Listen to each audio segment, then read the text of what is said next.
Bonjour, comment ça va? Il fait beau aujourd'hui, n'est-ce pas? On est bien ici, oui, c'est vrai qu'on est bien ici. Alors bonjour à vous, bienvenue dans cette nouvelle capsule de votre résilience au quotidien. Aujourd'hui, j'aimerais vous parler de la manière dont on développe des relations dans le but de nourrir une ressource qui s'appelle le soutien extérieur que l'on retrouve dans le pilier de relation aux autres. Alors, pourquoi j'arrive masquée? Parce que la plupart du temps, au niveau social, on ne se présente pas comme nous sommes.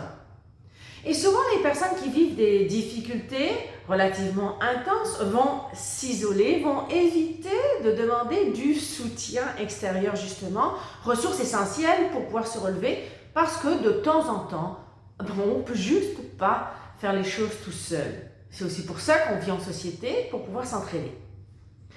Mais une personne qui souffre beaucoup risque de s'enfermer dans une certaine indépendance, ce qui est bien différent de l'autonomie.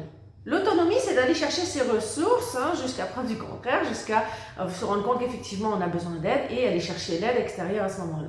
L'indépendance, c'est vouloir tout faire à tout prix tout seul, au risque évidemment de se blesser, de ne pas y arriver, mais en tout cas se restreindre et s'obliger absolument à faire la chose seule, sans jamais aucune aide, même si on voit très bien qu'on en aurait besoin.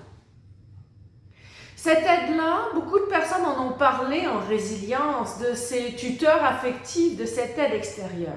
Mais si on ne donne pas une partie de soi et qu'on n'entre pas en relation avec l'autre, on ne peut pas aller chercher de soutien. Parce que l'autre qui ne nous connaît pas va peut-être pas avoir autant tendance à nous aider.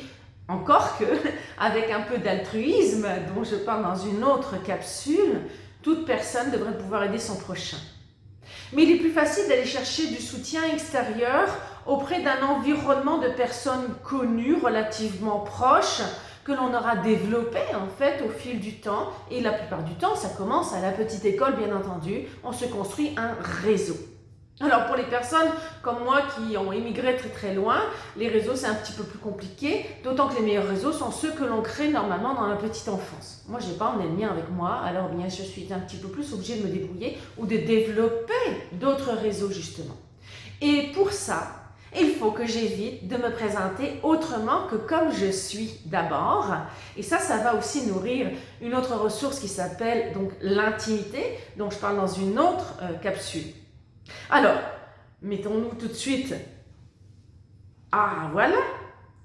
Maintenant, je me présente tel que je suis et je développe des relations avec ce que je suis et non pas avec ce que je crois pouvoir présenter de moi pour me protéger, bien sûr. Et je vous invite à faire la même chose, à vous intéresser à vous présenter comme vous êtes et à vous présenter.